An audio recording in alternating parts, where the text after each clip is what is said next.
आज अपने आप से एक ईमानदार सवाल पूछिए, क्या आपका दिमाग सच में आपका साथ दे रहा है या वही आपकी सबसे बड़ी समस्या बन चुका है? सुबह आँख खुलते ही चिंता, बीते हुए कल का पछतावा और आने वाले कल का डर। अगर ये आपकी ज़िंदगी बन चुका है, तो समझ लीजिए कि आपका दिमाग थक चुका है। हम शरीर को तो रोज़ साफ करते हैं, लेकिन दिमाग की सफाई करना हम सब उससे भूल चुके हैं। ओवरथिंकिंग क्या है? बुद्ध कहते थे कि समस्या दुःख नहीं है, समस्या दुःख के बारे में बार-बार सोचते रहना है। दुःख आता है और चला जाता है, लेकिन उस पर बार-बार सोचना उसे आपके दिमाग में घर बनाएगा। जिसे हम ज़्यादा सोचना कहते हैं, वह सिर्फ एक आदत नहीं बल्कि एक मानसिक बोझ है, एक ऐसा अदृश्य जाल जिसमें हम फंसते चले जा रहे हैं। डर का भ्रम। गौतम बुद्ध ने एक कहानी सुनाई कि एक आदमी जंगल में शेर को देखकर जान बचाकर भागा। वह पसीने-पसीने हो गया, लेकिन बाद में पता चला कि वहाँ कोई शेर था ही नहीं। वह सिर्फ उसके दिमाग को बनाया हुआ एक साया था। हम भी अपने ही बनाए भूतों से डरते हैं और अपनी आज़ादी खो देते हैं। बुद्ध कहते हैं कि डर को खत्म करने का सिर्फ एक तरीका है, उसे देखो बिना भागो।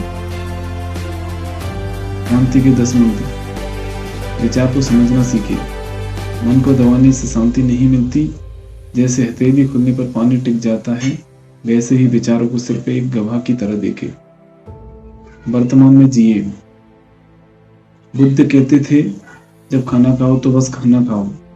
हमारा मन अक्सर अतीत या भविष्य के बीच फंसा रहता है, जो हमें थका देता है। स्वीकार करना सीखे। जो चीजें आपके कंट्रोल में नहीं, जैसे दूसरों का व्यवहार या बीता हुआ कल, उन्हें बदलना छोड़ दें। स्वीकार करना हार नहीं बल्कि शांति की शुरुआत है। खुद के प्रति ईमानदार रहें।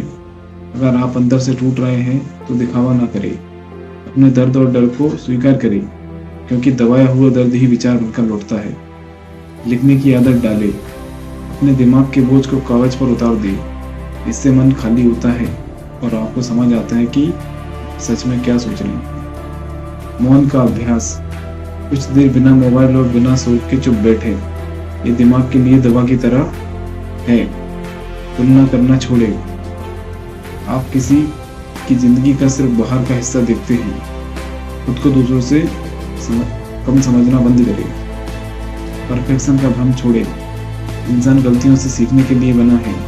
जब आप खुद को गलती करने की इजाजत देते हैं, तो दिमाग को राहत मिलती है। भरोसा रखें।